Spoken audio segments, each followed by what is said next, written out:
Well, well, well. What have we here? Another week? Whoa, that's not the screen I wanted. it's it's funny. I was all set to go, and everything just goes to chaos. Hold on. Welcome to Let's Talk Tridactyls. Can't seem to find any screens all of a sudden. But I don't have anything too important up there. And then you can see me. Can you see me? Let's turn down this music too. Wow. How's it been, everybody? Thanks for following along. I know this is a weird topic.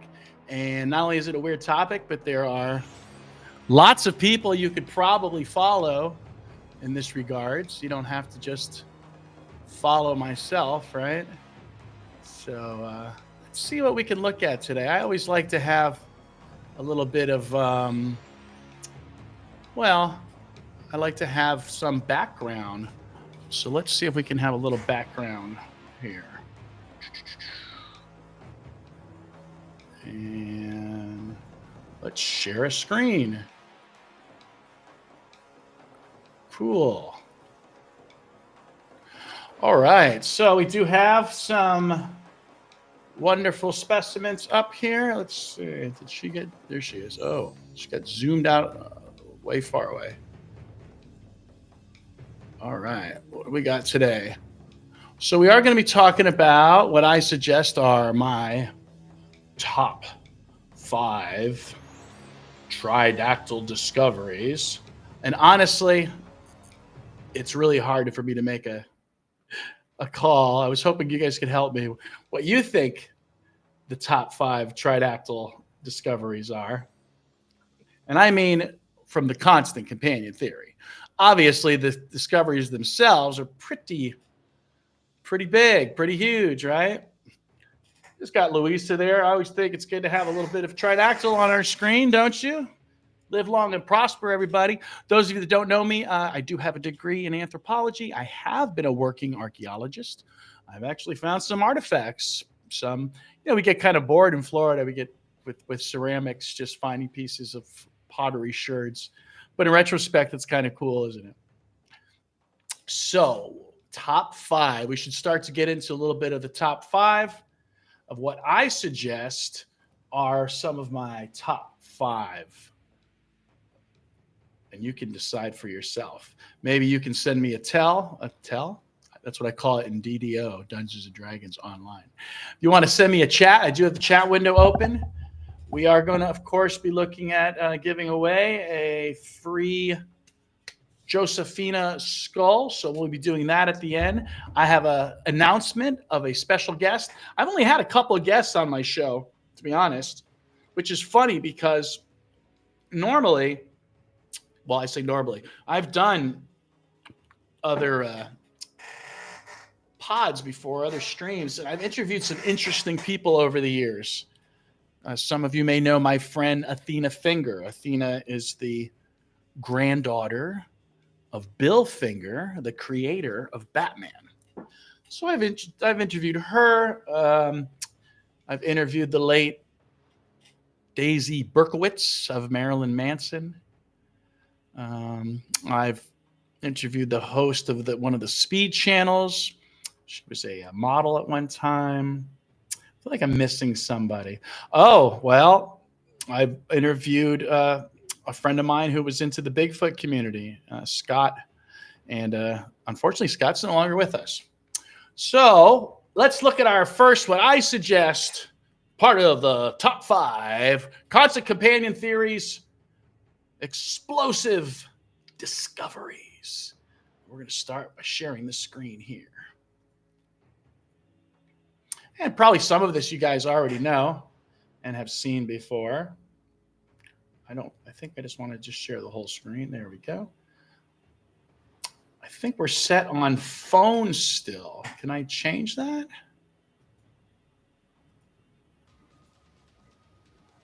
Yeah, I don't know how it's set on like a phone setup. It's not giving me the full screen. It looks like, oh, you know what it is? I know why. Let me stop for 1 second. It's actually because my one screen is it's like a giant cell phone. I have one monitor that is up and down, so it's making things look like we're looking at a cell phone. Boom, here we go again. A little bit of music. We have music playing. We do.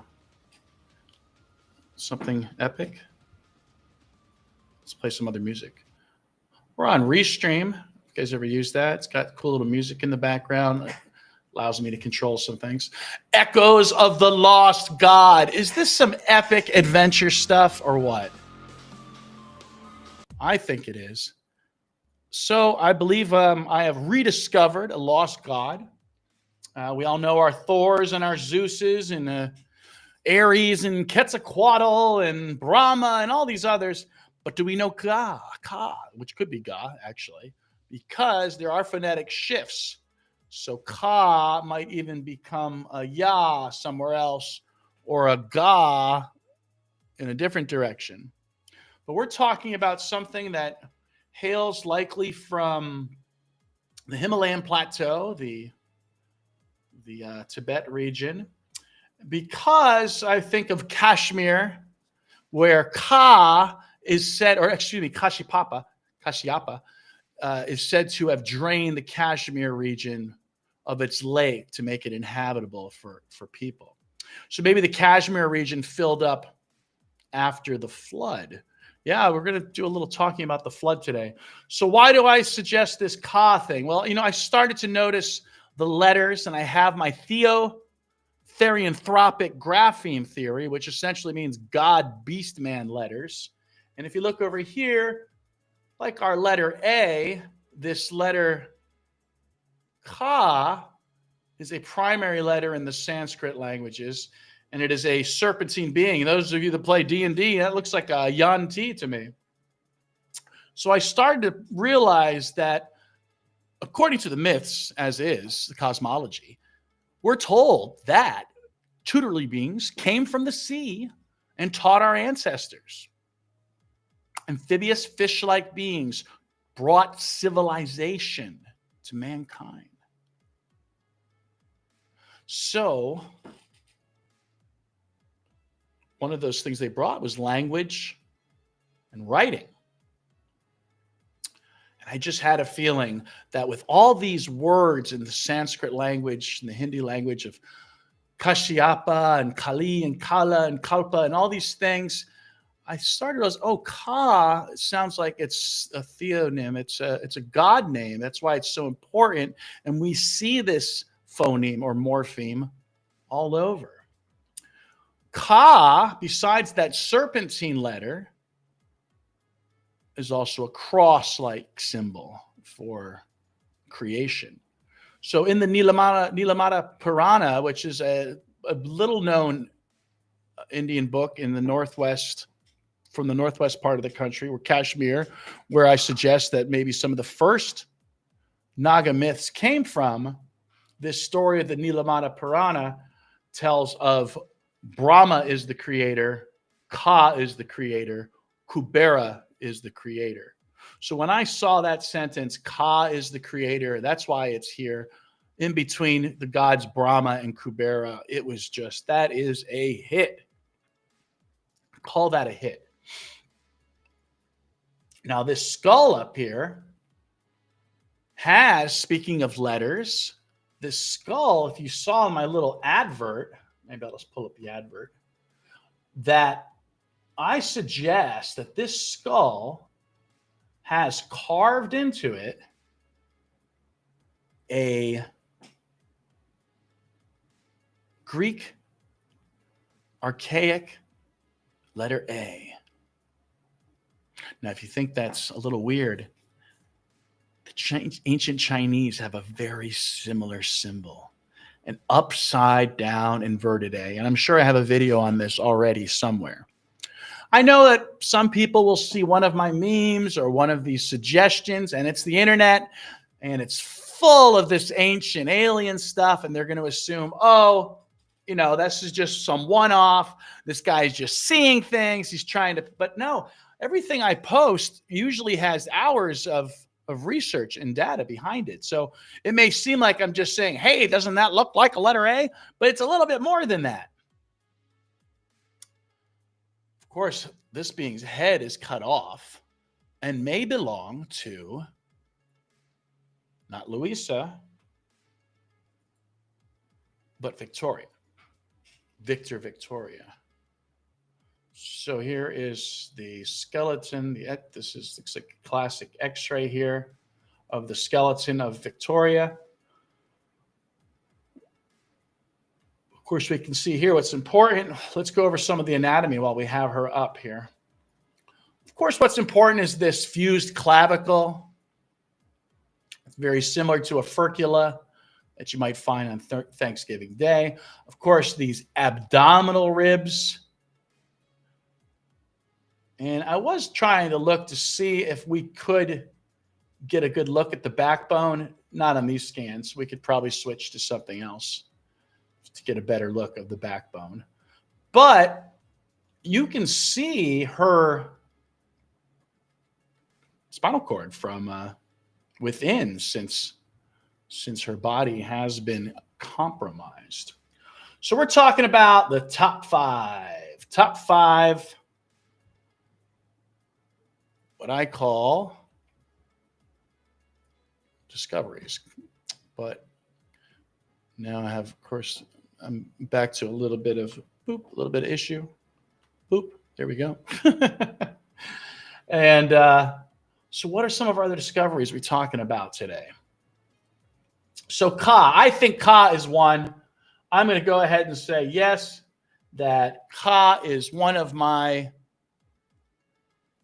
more interesting discoveries, I would suggest. What else do we have on the Ka page here? This here is the left side of Mount Rushmore.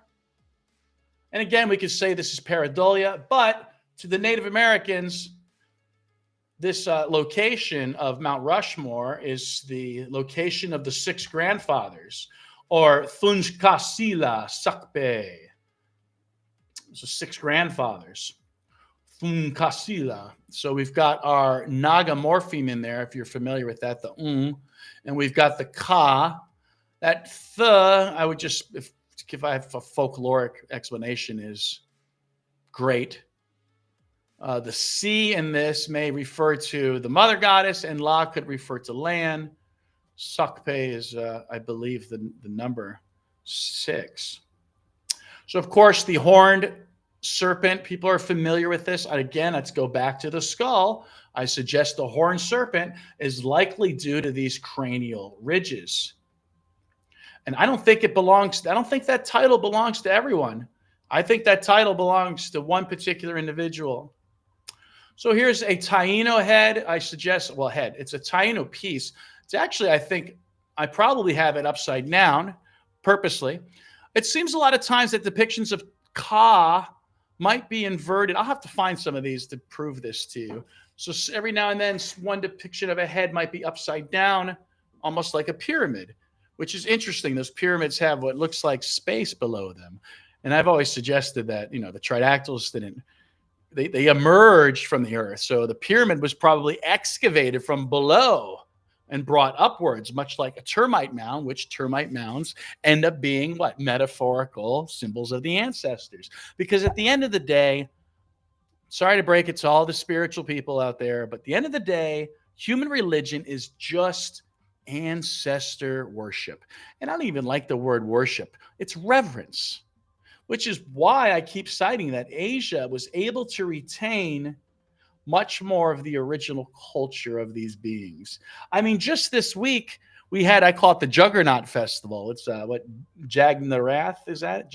I can't remember the pronunciation. The Juggernaut Festival in India, where they pull these big giant, we'll have to look at that, these big giant floats.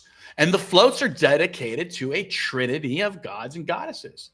Let's go ahead and let's pull up just these playful little gods and goddesses. The myth is, and see, there's going to be the folk myths. You don't quote the folk myths to people. And what do I mean by that is, so with these little gods, which I'll be pulling up right now, The folk myth is that the king interrupted the artist, and the artist was not able to finish their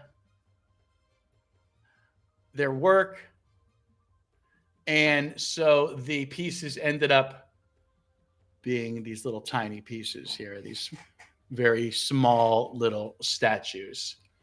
But this is a trinity. It is one guy and his brother and sister.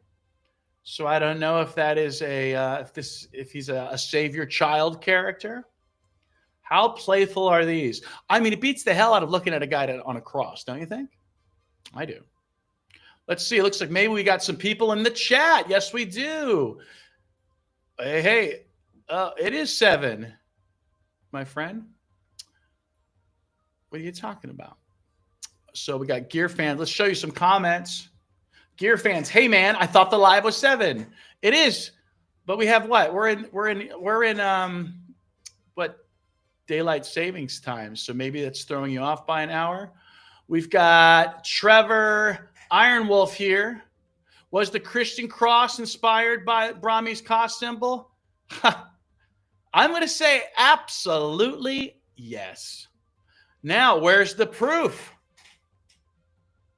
So what's happening is it is hard to find proof. So all I can do is make suggestions. If this cross is related to a creator god. Now, here's another good example, Mr. Iron Wolf, is that the addition symbol was said to have not become popular until what? The 1400s, I think it was. But then here we have this cross that means creation. So I bring that up is because it shows that there is a clear disconnect. I don't want to be conspiratorial and paranoid and necessarily think people are hiding things, but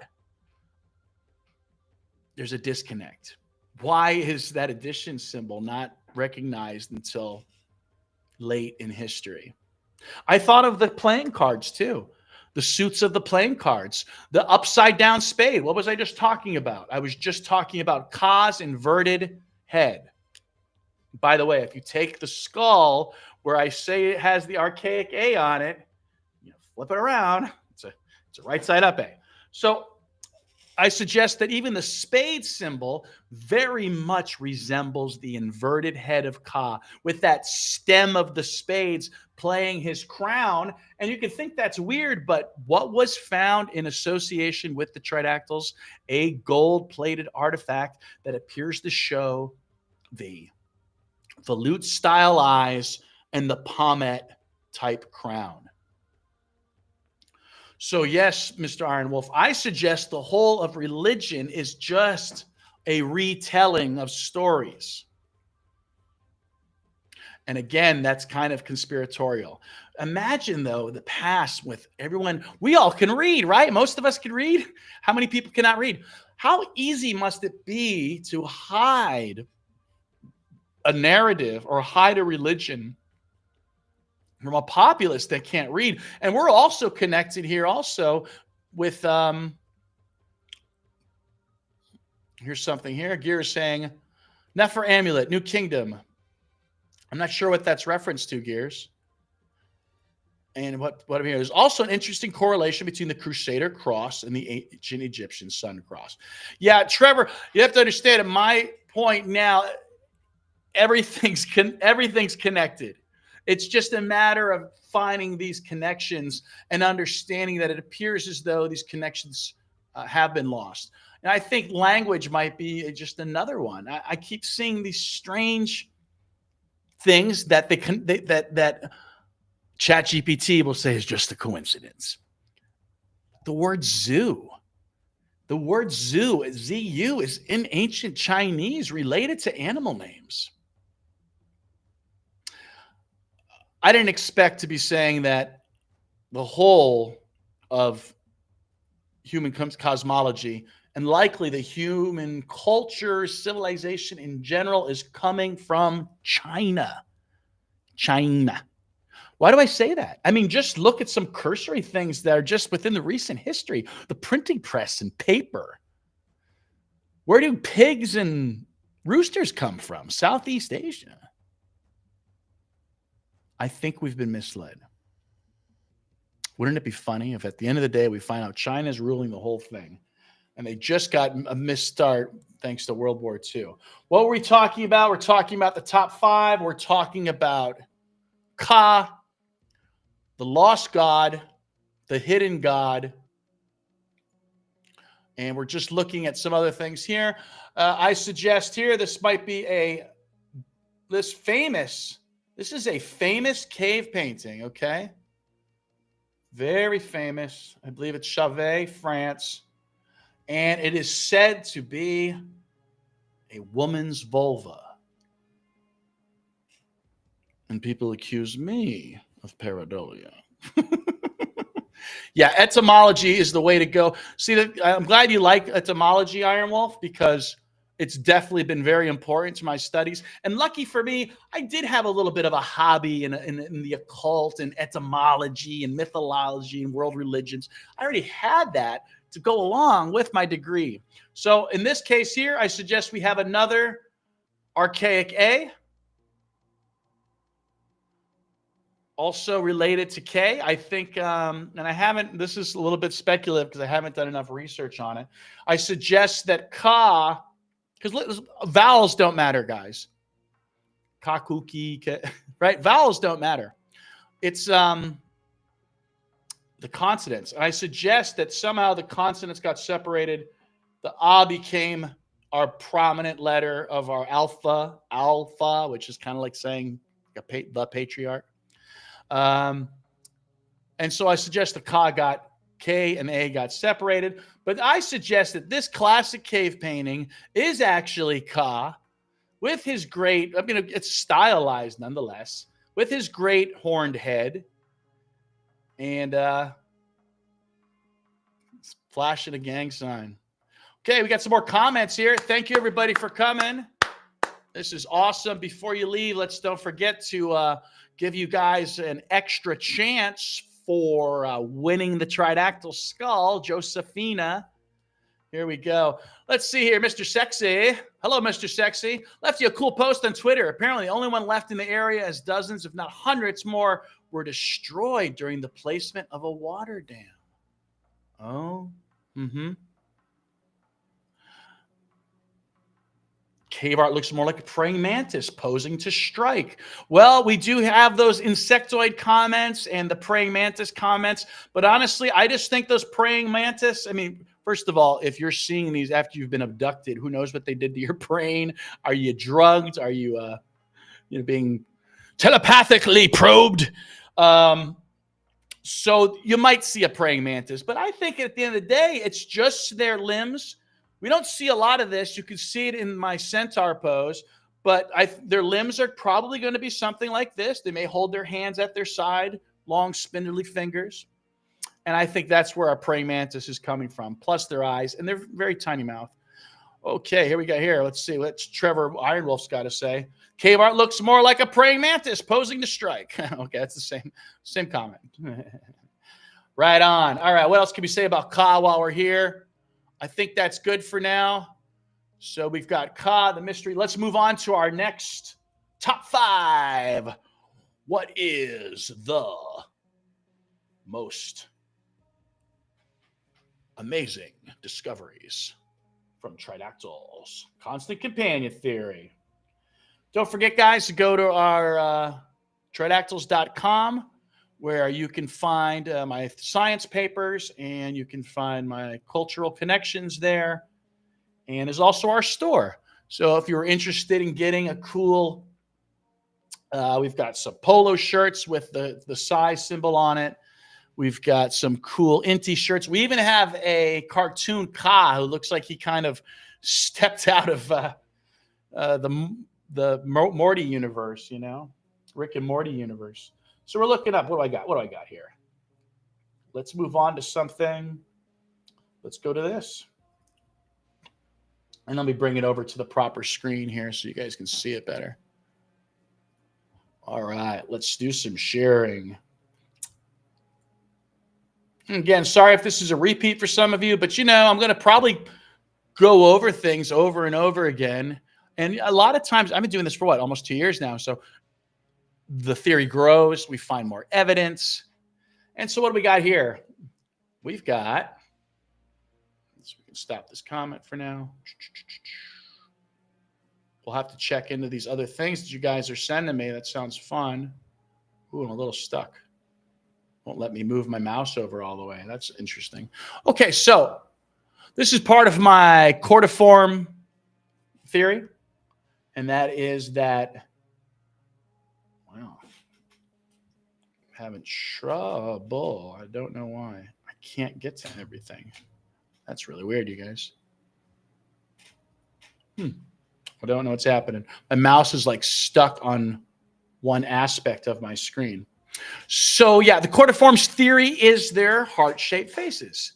And my God, I think I overwhelmed people. I did my live lecture, which is on YouTube. Please check it out. We're getting about, I don't know, was it like 200 views a day? That's not bad, I guess. It's been a week since we released it. Got a lot of good information. And again, I'm just going to build on that, and we're just going to keep developing this. We're going to add information. You guys are going to help just like you guys did today. I love what you guys are doing. Everybody has to do this. Go to your local museums, reinvestigate myths and legends, because I can't do it all. And you think that the internet or the AI can do it all. It really can't. What I've been using is Google Scholar. That's great. Or just any PDFs of books and whatnot. So yeah, we can see our cortiform shaped faces. We can see that Hey-Tiki from the Maori, who they call an ancestral being. It's a fertility being. You can see her cloaca. There might even be extra faces here. This could be one face, a second face, and then you would have the third face. And then sometimes even this nose here could be representative of perhaps a larva head. Notice it's cortiform. So it's recursive art, I call it. So it's image upon image. Yeah. Yeah, you can definitely see, these are 3% primate, right? So I can't get to my comments. Maybe I can't even stop sharing. I can get to, oh no, I am so stuck. I can't even, there we go. All right. Maybe if I just move this screen. What else can we say? I got distracted. I get easily distracted if the technology goes wrong. I hate it. So what am I trying to do? I'm trying to show my comments. All right. I'm sorry. We got to stop here. What is going on? I wish you guys could see what I'm doing. I can't get to my chat window to like share a comment. I can't get to the stop sharing button. Guys, this is weird. Any computer geeks out there? What I usually do is I just start closing windows. Let's see if that works. Oh my God, I can't do anything on Restream right now. Freaking hell. There we go. I finally, okay. Back to the show. So yeah, what Gear here, no, Trevor Ironwolf here was saying is that it's not hard to see the ape-like features. That supraorbital arches. You remind me of something. Let's go look at a particular specimen. We're going to look at what's known as Sahelanthropus chadensis. And what's so great about it? 7 million years ago, one of the oldest known species in the hominid lineage, possibly close in time to the human chimpanzee last common ancestor. That's why that's kind of important. So we're just skipping a beat here. You remind me of something. And I don't mind going with a stream of consciousness, and just like, let's move on. What's the next topic? We can jump around a little. And I thought I had a skull. Here it is. Let's share this. So we're going to share this main screen here. Okay. Now, if we just reduced that jaw, right? We just reduced that jaw right about there, huh? And then if I pull up Let's find what it's facing. I have a bunch of the skulls.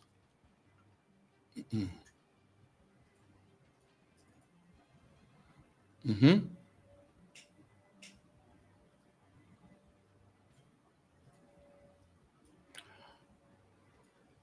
Maybe there is a better one. It's got to be a better profile, right? Well, there's this one. I have to flip it, I guess. I don't like having to flip it. Uh-oh, things are freezing on me again. Or I don't know if they're freezing on me or I'm just... Okay. So anyway, they're not that different. Of course, even all these different tridactyl skulls, they're all a little... They have slight variations to them. So we do have the supraorbital arches. We have that occipital protuberance or bump in the back. I think, what does it mean? I don't know what it means. It means that we are likely hybrids. Oh, Alt-Tab, thanks. I didn't check that one. I should have. Wow, what would that do? I don't even remember what Alt-Tab does. Let's see. I'm not sure what that means, sir.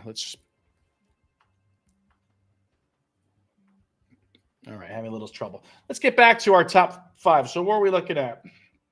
We did a little sidetrack into the skull, how it's not that different.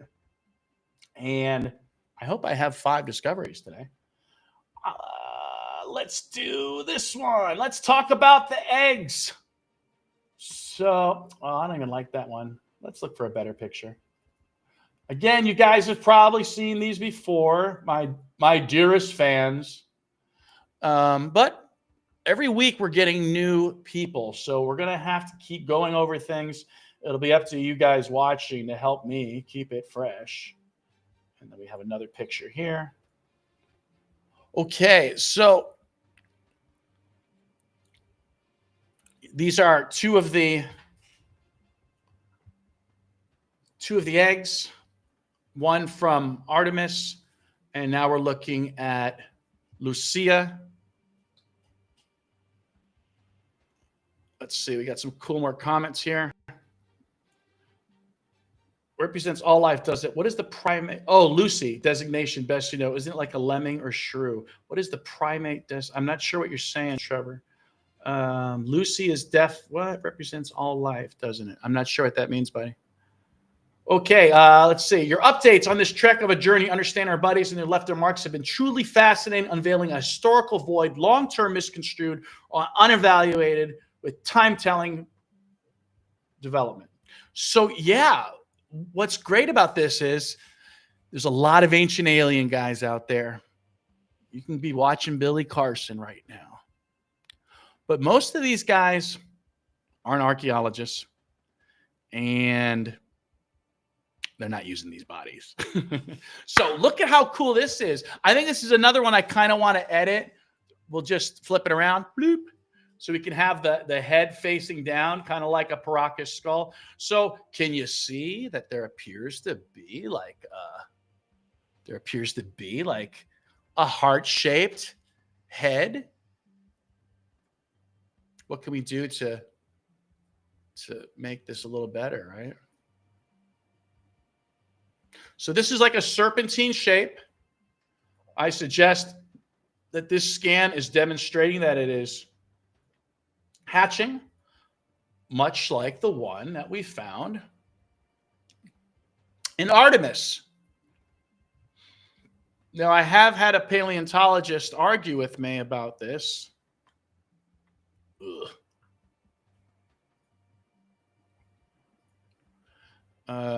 Suggesting that it was pareidolia. Last universal common answer. Does this refer to common to human or common to life? What is the earliest primate common ancestor? So are you saying the common ancestor between chimp and man? I think that's what they're saying about Sahel, right? Because I think that Chadendus predates Lucy. I'm not positive on that, but Forgive my memory. I'm not good with dates and numbers, so I tend to have like a dysfunction in remembering them. Yeah, super helpful. I know, guys. Let's go back to our picture of, let's share this too, by the way. I'd like to share everybody's comments as long as we're being nice, right? Be nice. Be nice until it's time to not be nice, as they say. And speaking of being nice, I think it's time to stop dogpiling on Flint Dibble. I know we look like cousins with these hats and beards and all. I'm not a fan. I'm not defending him. I just think it just doesn't look good for everybody to be dogpiling on one guy. Let it go. Let it go. Let Graham Hancock fight his own battles, right? I think Hancock may be willing to forego some of this. So I suggest this is a profile of a Tridactyl with its possibly its little arms, its dark head, and of course there were other discoveries in the Tridactyl eggs. Artemis has multiple specimens, multiple larvae. I had someone try to correct me on the larva. I don't think they realize still that these beings are probably going through a metamorphosis. And you know what? Let's just segue into metamorphosis as another major discovery. It's kind of the same discovery, but I'm suggesting, I found the larva in the egg, so that counts as one discovery. But even before that, it seemed to me the ancestors, through the cosmological narrative, were suggesting that these beings go through a metamorphosis. I even think talks of shape-shifting, I think most of our cosmology, myths, spiritualism, any sort of woo, I think it could probably all be explained by the strange lifestyles of a proto-amphibian. So here is my thank you AI, a little artist impression of what we might be finding in developed eggs.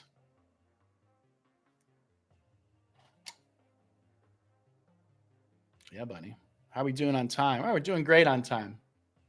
Yeah, I was hoping to do an hour show today that includes giving away a free Tridactyl skull. So I see we have a bunch of people on here. So I'm going to go ahead and tell you guys that you're going to have to pick a number between 1 and 100. So I got 1, 2, 3, like 4 people here. How exciting. Awesome. So what are we talking about? We're talking about Tridactyls, greatest discoveries. And I mean, from the constant companion theory, and that is the suggestion that they go through metamorphosis, and the greater theory that these are proto-amphibians, not reptiles, not reptilian humanoids. We've heard it. Not insectoids. Moving on. What's the next greatest discovery? How many has that been? It's not like 2 or 3. I think that's 3. Oh, we have to bring up another cultural one. The one I couldn't really find earlier. Let's see. And again, you guys are probably like, okay, and we've seen this. We get it. You found something cool. Every few days or weeks over the past couple of years, though, I have been finding something cool. Let's go to ancient Egypt, maybe. There's so much cool stuff in Egypt. I took those eyes of Ra. This isn't counted as a discovery. I took the eyes of Ra and I did a little artistic playing with them there. And it looks almost like a serpent with an egg, and perhaps this is representing a second being, which may sound odd to you, but it's kind of reminds me of the Chinese graphemes, where two different radicals may form one symbol. But we're looking at the old steganography. And I think there's a lot of steganography in Egypt. I think my first steganography was this ram head here. Where is he? See, I had most things keyed up. I did, honestly. And then I just realized, oh, well, you don't have this keyed up. Well, let's use this one here. Boom. Here we go. So we could say hey, this is just a ram, Ed. What's the big deal, right? Right? It's just a ram. Or actually, what people they'll say it's a sheep to make it even more benign, banal, boring. It's more than just a sheep. First of all, we have this imagery here of this being encompassing the Pharaoh. Now, some say it's submission. I don't think it's submission. I think it's more of an embrace. A caring embrace is what you're seeing here. Now, to move on with what we're having here is that's not just a sheep. This is actually Amun, a creator god. Creator god. We've already covered some creation stuff tonight, haven't we? Let's zoom in on the ears, which I suggest double as the eyes of a tridactyl. We're zooming in. Oh, what are we seeing in those eyes? Do you see what I see? I'm seeing what looks like a cross-hatching pattern, a symbol of tridactyl skin, and a symbol of aquatic reptilian-like beings. Got someone wants me to look at a skull. What was the little curly bug tongue feeler you drew on it? What did I draw on? I don't recall. Let's take a look at. Oh yeah, I can't. Unfortunately, on Restream Gears, I can't always get to the link. I can see it, but maybe other people can see it. So I'll have to check that in a second. So we're talking steganography. This is going to be, we're going to consider this a whole as part of our greater theory of things concealed. This was one of my first clues that there was definitely some concealment. Here's another one of these ram gods. This one's Kum. And again, we see the protection of the, now if it's a creator god and the pharaoh is there between the chest, which also you can see this slightly on even the Sphinx. The Sphinx appears to have, or did have, something here, perhaps a body, a human body. Steganography, what is revealed in the artifacts. I mean, I even think, this is one of my first videos here, first pictures. I haven't, nope, that's not it, but this is really cool. It's not what I wanted to see, but how wild is that? A lot of great, that's, what is that, Vinci? I think I see some Vinci in there. Oh, wow. Well, here we go. Let's look at this. Probably one of the greatest discoveries, I suggest. You know, I thought columns represented the tridactyl beings, and which includes the Temple of Hathor pillars. And then we went to the Temple of Hathor, didn't we? And I mean, virtually. I don't go anywhere. I'm an armchair adventurer mostly, aren't I? I was going to see the Tridactyls, and unfortunately, just a lot of just different things happened, including I had to put money into the old car. My car is old. So I was like, well, maybe we'll put that trip on hold. Okay, so here's one of the pillars of the Temple of Hathor. And what I suggest with this, of course, is that it is a steganographic concealment of a tridactyl. You said I drew on something before. Was it an accident, maybe? And if I zoom in, it'll actually probably lose what I'm trying to show you. Welcome to Tridactyls. We are the Constant Companion Theory. Go to tridactyls.com. You can see our science papers, our cultural papers, and you can even visit our store if you want something fun. I don't really grift for money typically, but hey, we got that store up there, so why not use it, right? I'm just looking for like one more picture of this.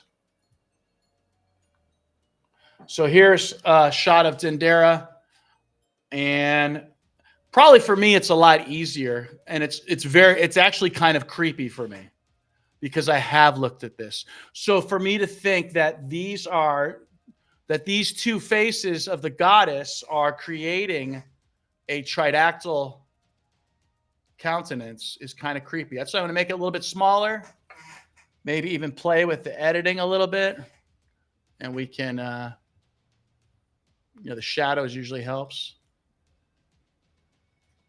Contrast.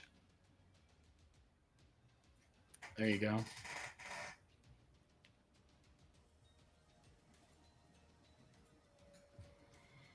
All right. Do you guys see it? Yeah. Likely the original face of the Sphinx, right? It was probably a moon. I would, or it was just a straight up tridactyl face, right? So can you guys see? Do you see what I see? Is that just one giant tridactyl profile coming off the screen like that? It's isosceles maxillary plate. It's supraorbital arches. Mm-hmm. So I would have to suggest that finding the tridactyl faces at the Temple of Hathor is in my top 5 all-time discoveries. Not a discovery, just wanted to show you something here that someone shared with me. We can just X out of these. All right. So this was cool from Skywatch Signal. Thanks to reposting. Skywatch Signal looks like a lot of followers, and so we got a lot of airplay. Okay, so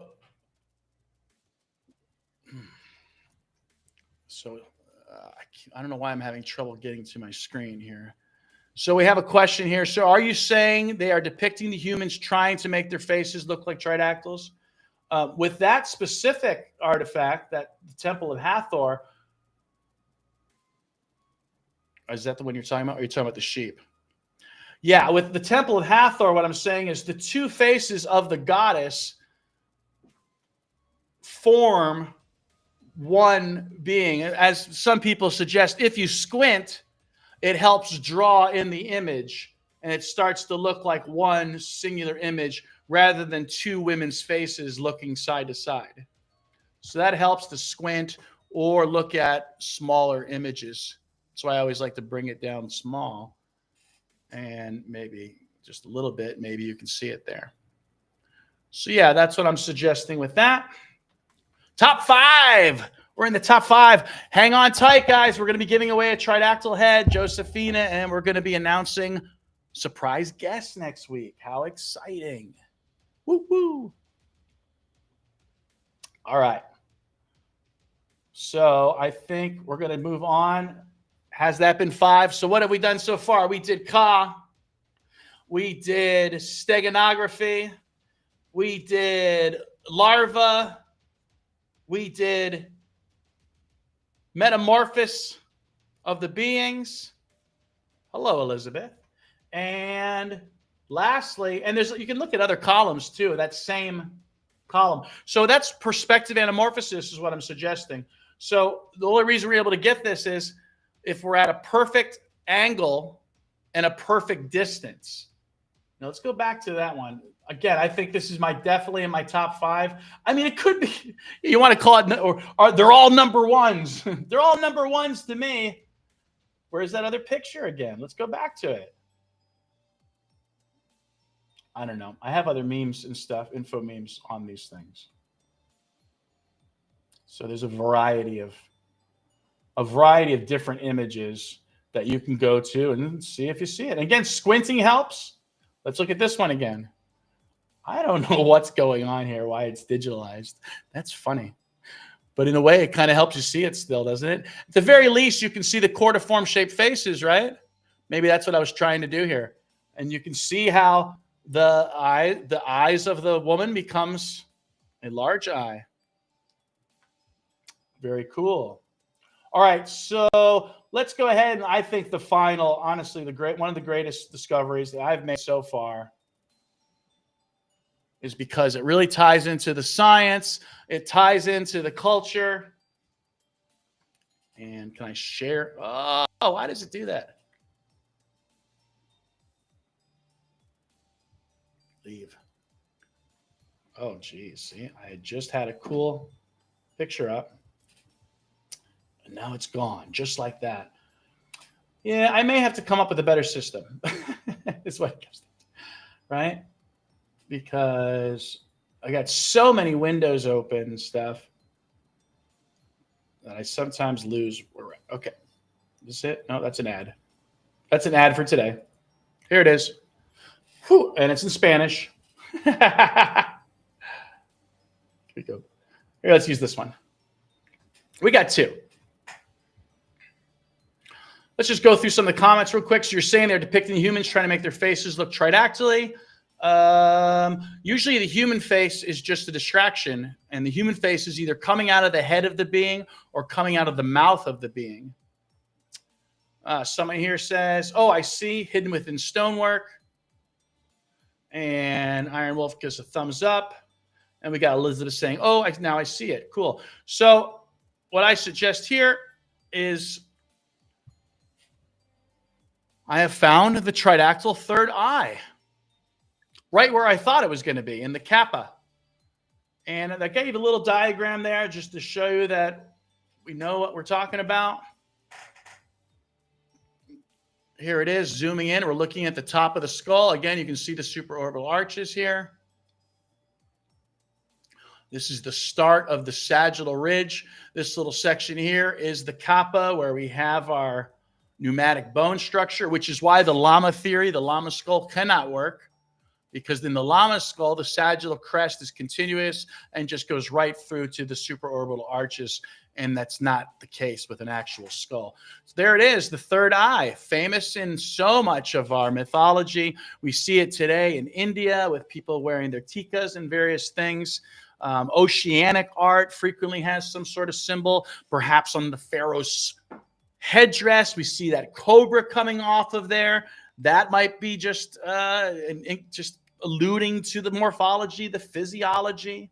So yeah, I would have to say the pineal gland complex might be my number one theory, only because it's biological and we're not hearing the other biological teams. We're not talking about the researchers. I mean, I did watch the recent video from 5 months ago, and there was some recent talk.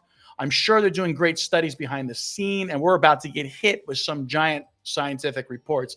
But in the midterm, there's me. There's me and these groovy pineal glands. Wow, good stuff. And then I think I wanted to show you this. I thought this was cool. I think I already talked about it, but I don't know if I said the quote. Look at that. How awesome is that? He called me the godfather of xenoanthropology. I will take it.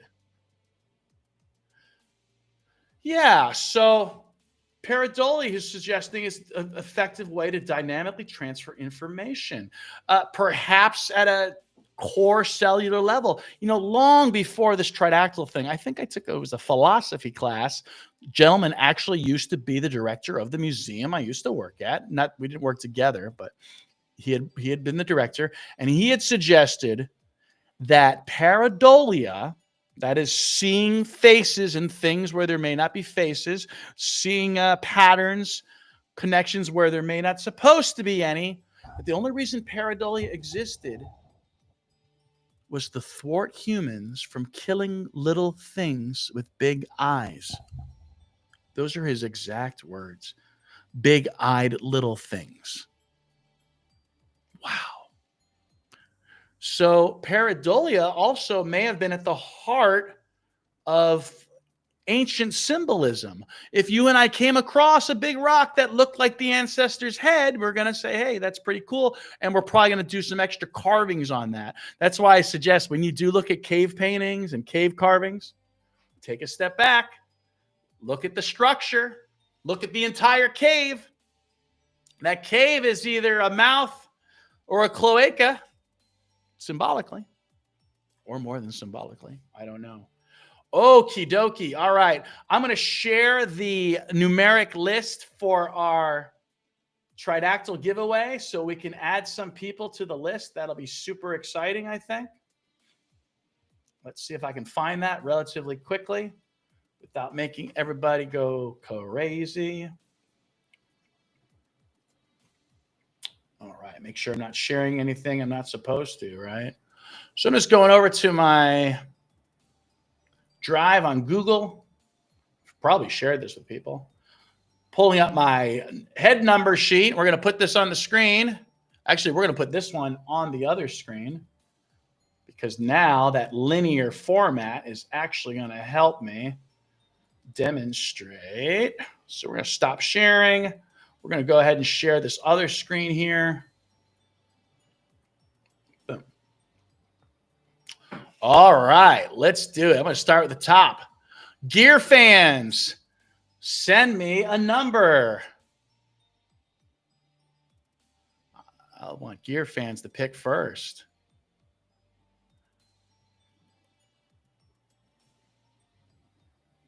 Yeah, sometimes the canvas chooses the art. Exactly. That's like the pareidolia sort of thing. It kind of inspires the artist. And yeah, so maybe they find things and maybe they fashion them to look even more like ancestral skulls. Gear fans going for big number 1. Boom.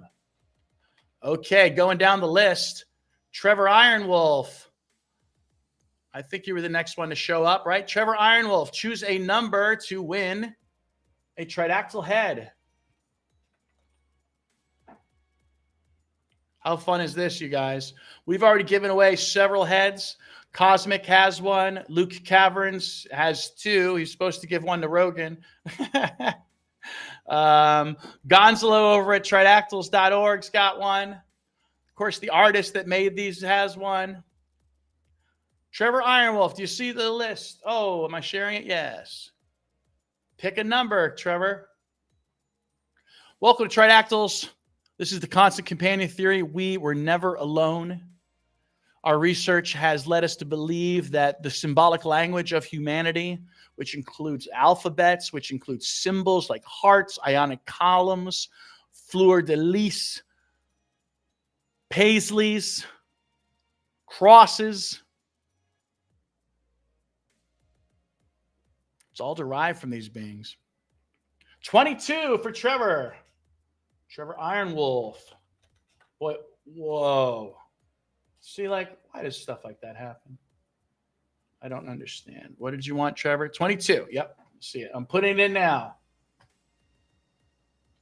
Oh, wait. There it is. Boy, things got moved.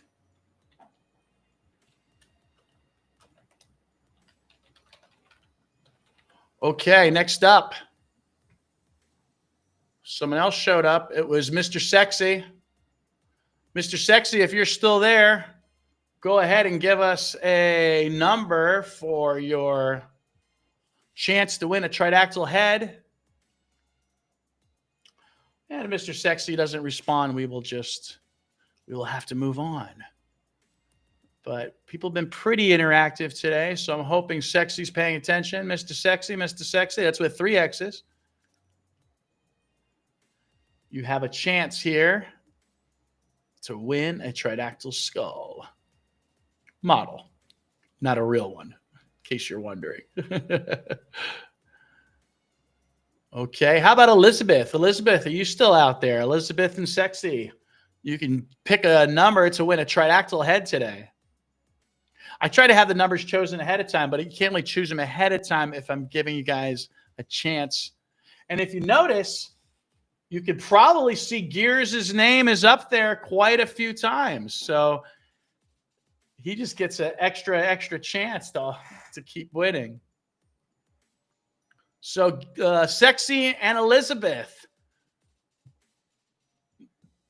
while they're doing that, let's go ahead and let's look at one more thing. What did I want to show you? Oh, the Chinese stuff.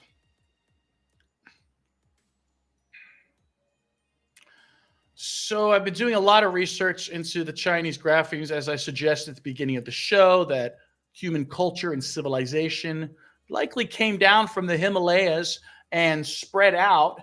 In fact, I had made an average location. Oh, here's Elizabeth, for an Urhimat, and that is an Urhimat is a ancestral language home. And I had made a map of that. And I had placed all the various languages of the world on this Google's Earth map. And then after that, I asked it to find a central location. I'll have to share this comment here. And the central location, once again, even though I already had the hypothesis that proto-language, a singular human language, came from the Himalayan plateau, after punching in all these numbers, the AI brought me right back to there as a central location. All right, Elizabeth's coming in at 74. I'm trying to get better at typing people's full names. And Elizabeth Herrera. Okay, awesome. Still no sexy. I see Silent Bruiser is there on Kick. Yeah, I don't really use Kick. I just kind of with Kick and what's the other one? The other gamer one, Twitch. I just kind of send the videos there. Most of the time I'm on X. I do a lot of my posting on X. I like to put short videos on TikTok. Facebook is a little slow in the interaction, but I have a big Latin American community there. So I always try to translate my info memes into Spanish over there. And again, Silent, if you wanted to jump in, you can add a chance to win a Josephina Tridactyl model head right here. Sexy, I guess, is gone. We don't see Sexy, so I think Sexy's going to have to try to win next week, Mr. Sexy. And we'll see if Silent Bruiser says anything. While they're doing that, I'm going to go back to this this groovy Chinese radical. If you haven't seen it on my page yet. So this is the Chinese radical for you. It is also symbolic for worms, crawling things, reptiles, and insects. So this is you. The interesting thing is that you had a different pronunciation. You see, the Chinese symbols are kind of like numbers to us. Everybody could recognize a number, but I might say 7, and someone else might say, what is it in Arabic? Sabah, I think, or is that good morning? Siete in Spanish. And so the sound is different, but the meaning is the same. So this also is Niwa, like Naga, Naga. So it's a clue to me that yes, you was a Naga and was obviously a strange form, so much so that they said that he had dragon scales on him. And so check out this symbol for scales or for markings on the skin. And it appears to have the cross hatching on it. Well, I don't see Silent Bruiser coming back with a number. I don't see Sexy coming back with a number. So let's go back. Let's do this. I'm going to go ahead and pull up my Roll20 screen for rolling dice. And we're going to roll a D100. And we're going to see what is on there.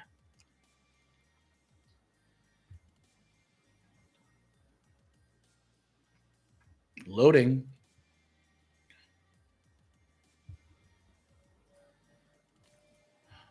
All right, awesome.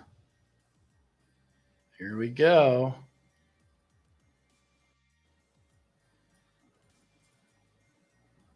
Of course, I try to manipulate the studio and not the screen that it's actually on. All right, let's do this. Here goes the big number. No more contestants today? All right, next week then I will have to give you guys a chance to win if you come back, Sexy. You can get 2 numbers. Here we go. Can everyone see the screen? 54. There is no 54. Ha ha. Well, that just means another week, huh? Wow, that's great. I actually prefer people to win. I think that's more fun, to be honest. But I just think it's interesting that no matter what, not everybody wins. Close up. I think we've done an hour show. I like doing anywhere from 30 minutes to an hour. There's always something to see. Every week there's new discoveries. tying in this human culture who I call Naga, also known as the dragon. I just think the Naga is what appears in the morphemes, as we just demonstrated, that Yu is also Naga. Yu is said to have been born after 3 days from his father's body after the head was cut off. Remind you of anybody? All right, so who is our next guest? Let's see if I can even find his book here. Let's see. Yep, so we got an author coming next week. We've been wanting to talk now for almost a year. And here's just a little screenshot from Reddit that shows who he is. We'll just show that real quick. Here we go. Here's the big surprise reveal. And the reveal this week is, drum roll, please. And I lost my screen. You guys probably can't see anything. Oh man. Did I lose my, I think I lost my interaction screen. Jeez. All right, I'm just going to tell you what it is. If you can see me out there, I need to pull this screen up. Hold on, everybody. I swear every week I have new issues. No, that's not it. Ah, right there in front of me. My God, you guys. Don't get old. I get younger after I shave. Okay, so real quick here, we've got David Velasco. Looks like he was on Psychoactivo. So we are going to be investigating him. We're going to be interacting with him. He's supposed to be sending me his excerpts from his book. Let's take a look at the book over here. There you go. The Message of Nazca, it looks like it says, yeah? My Spanish is a little rusty. Awesome. So how cool is that? We're actually going to have a guest. We haven't had a guest in a while, I think, since Cosmic came on. I've had a couple of friends come on and chit-chat, but no real guests from the genre here, you know? How exciting. Thank you all for watching.